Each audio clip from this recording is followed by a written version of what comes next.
Autant ton esprit a une volonté, ton âme aussi a une volonté. Mais il se trouve que le drame avec toi, c'est que tu ne marches pas par l'esprit, tu marches par ton âme ou bien par ta chair.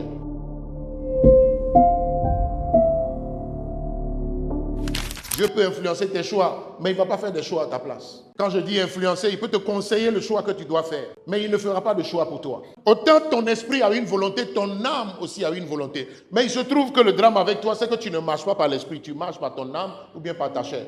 Donc la plupart du temps, les décisions que tu prends ne viennent pas de ton esprit, ne viennent pas de la volonté de Dieu dans ton esprit. Parce que ton esprit et le Saint-Esprit connaissent parfaitement la volonté de Dieu. La Bible dit, qui connaît les choses de l'homme si ce n'est l'esprit de l'homme qui est en lui?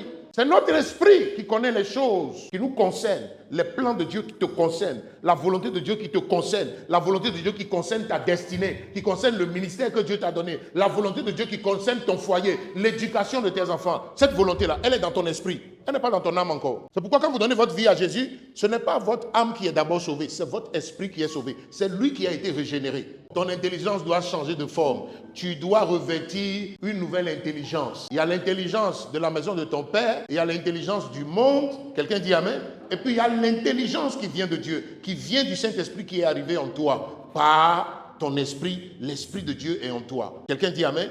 Et il est venu avec l'intelligence de Dieu. L'intelligence de Dieu, elle est dans la parole du Seigneur.